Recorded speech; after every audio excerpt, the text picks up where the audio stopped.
Hello and welcome to WION. I'm Giles Gibson. Let's take a look at the headlines from South Asia and across the world.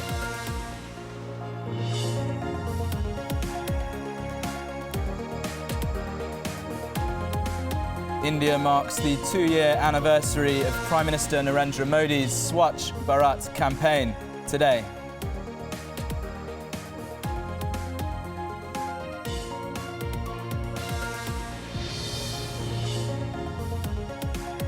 As tensions remain high, Pakistan has dismissed India's claim of conducting surgical strikes on terrorist camps in Pakistan-controlled Kashmir.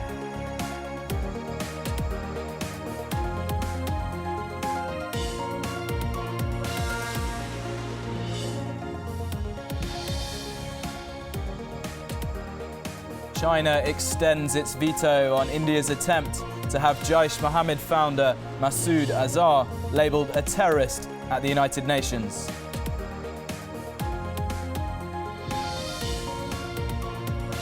Tensions mount between Beijing and New Delhi as China announces a plan to build a dam on tributaries of the Brahmaputra River.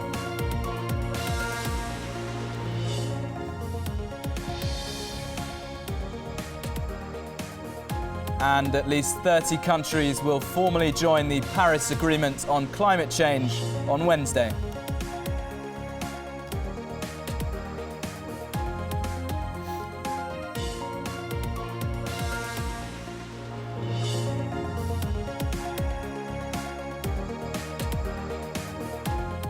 We start first up in South Asia, and India will ratify the Paris Agreement on climate change on Sunday, making it a key country in bringing the agreement into force.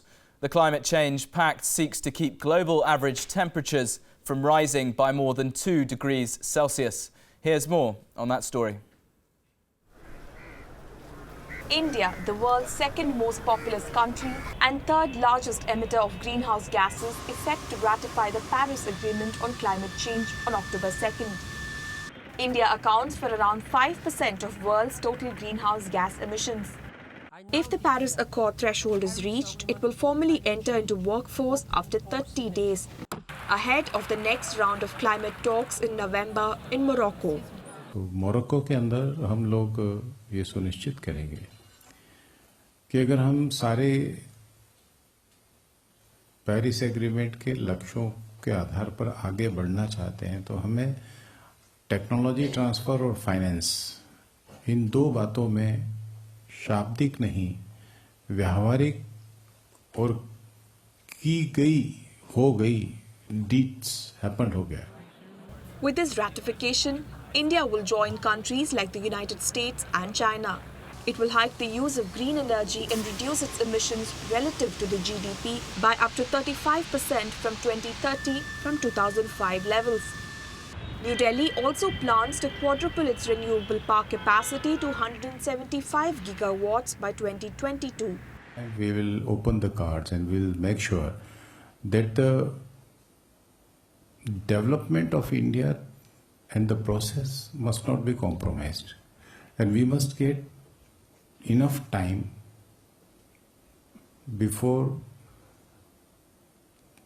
phase out period starts, before the minimum level we decide. A total of 60 countries so far have deposited their instruments of ratification of the agreement, representing more than 47.5% of global greenhouse gas emissions.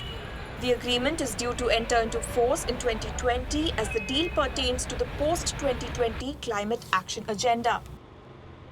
Bureau Report, WION. All right, we're going to go to some more climate change news in a second, but first we're going to go live to some pictures of Prime Minister Narendra Modi speaking in Pravasi. Let's take a look. और brain drain ये शब्द हम सुनते आए हैं, लेकिन विश्व भर में फैले हुए भारतीय समुदाय को सिर्फ संख्या के रूप में नहीं, अगर शक्ति के रूप में देखें तो ये ब्रेन ड्रेन की हमारी जो चिंता थी, इसको ब्रेन गेन में कन्वर्ट किया जा सकता है।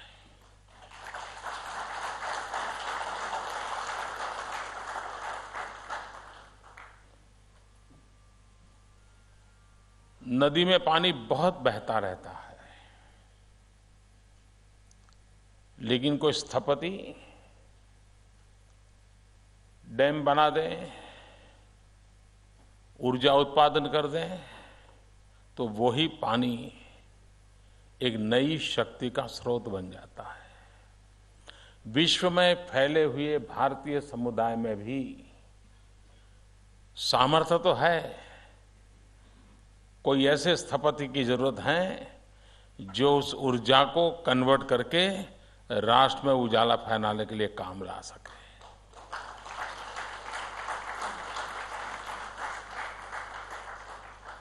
जब नीति आयोग की रचना हुई तो उस नीति आयोग ने अपने प्रमुख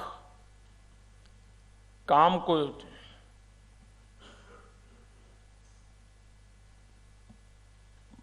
लिखा है, उसमें उसने एक स्थान पे,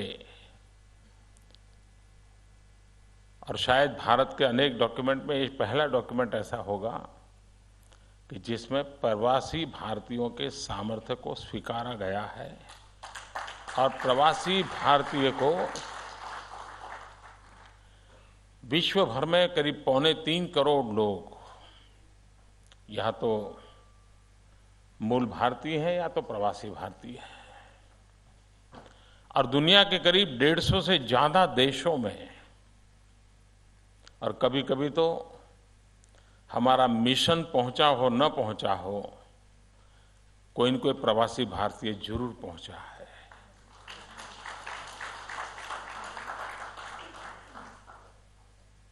कई देश ऐसे हैं कि जहां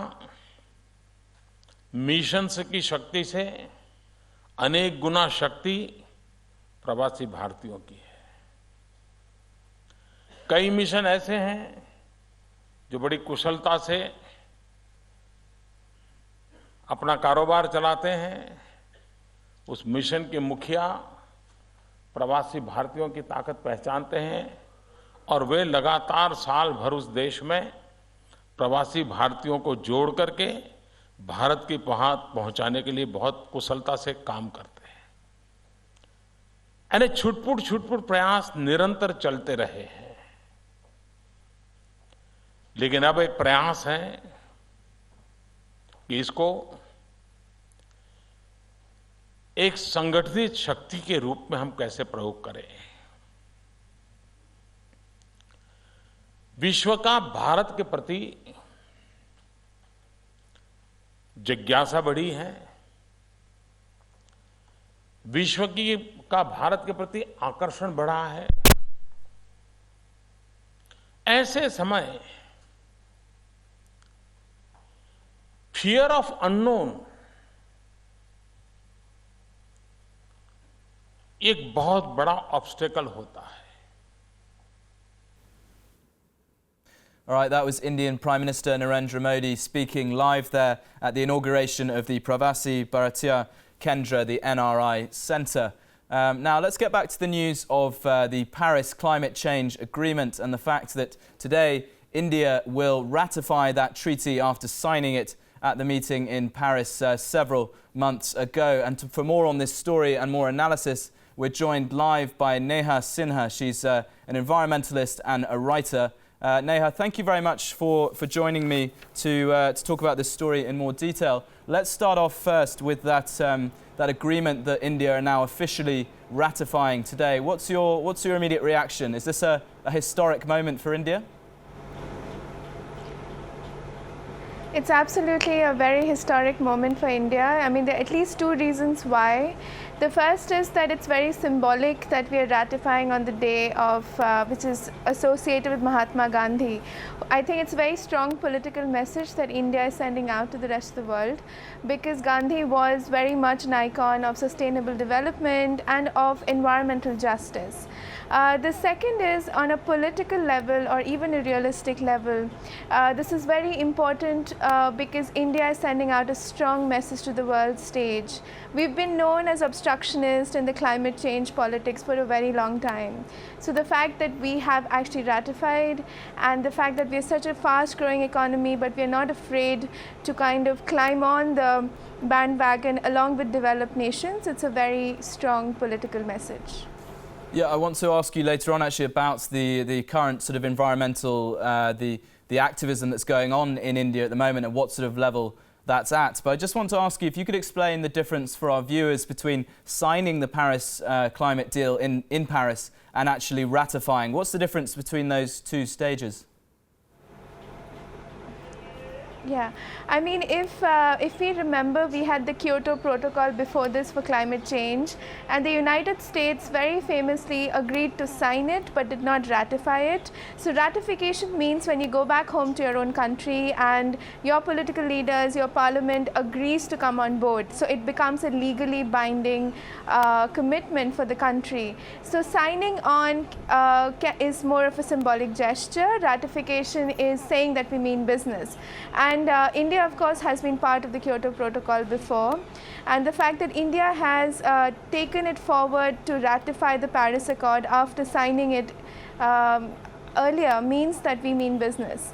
And the second thing I want to say about ratification of the Paris Accord is that the developed and the developing world has always been sort of fighting with each other as far as climate change is concerned. And right now we have both on the same accord. So we have US and we have China and we have Brazil, Argentina, India, very big economies, but the US of course is the developed world and the rest are still developing. The fact that we are all coming forward to ratify means that there's a shared commitment towards the world as a sort of shared home for all of us. So ratification basically means that the country means business, and the country will put in place domestic legislation, domestic policy, and domestic action to take forward their global commitment. All right, Neha, if you could just stay on the line with us, we're just going to get some more background on this Paris climate change agreement, as well as India's move. Obviously, today, at least 30 countries will formally join the Paris Agreement on climate change on Wednesday. And this next report gives you a bit of a breakdown of the history of UN climate talks. On December 12, 2015, after intense UN talks at COP21 in Paris, 195 nations agreed the world's first universal climate accord to limit global warming to well below 2 degrees Celsius and 1.5 degrees Celsius if possible. It's the culmination of 2 decades of diplomacy over how to divide responsibility and financing between rich and developing nations, between the worst polluters and countries most vulnerable to climate change. Developing countries are set to receive a minimum of $100 billion a year from 2020 when the deal takes effect. Since the first Summit on Sustainable Development in 1972 in Stockholm, environmental issues have slowly crept up the international agenda. The 1992 Earth Summit in Rio de Janeiro laid the foundations of green diplomacy. It resulted in the United Nations Framework Convention on Climate Change. Every year since 1995, the Conference of Parties to the Convention, known as COP, brings together signatory states to try to combat climate change by reducing emissions. This annual summit also formed the basis for 1997's Kyoto Protocol. The treaty committed 37 industrialized countries to reduce greenhouse gas emissions to 5.2% against 1990 levels by 2012. But no restrictions were imposed on developing countries like China and India, despite both being significant polluters. In 2009, COP15 in Copenhagen failed to deliver a new global treaty. It ended instead with a non-binding agreement to take action to keep temperature increases below 2 degrees Celsius without explaining how this would happen. The COP17 summit in 2011 resulted in the Durban Platform for Enhanced Action, committing countries including the United States and China to deliver a new legally binding agreement in 2015.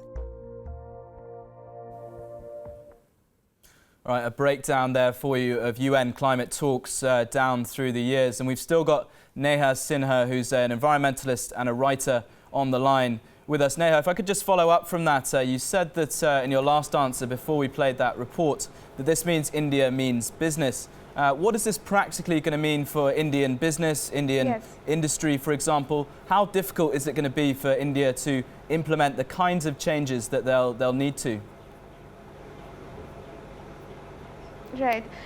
It's a very interesting question because we are looking at Made in India right now, and we're looking at these big programs for industrialization in India, especially with Narendra Modi being very strong on startups and industrialization in India. So I think this comes at, the Paris Accord comes at a very good time.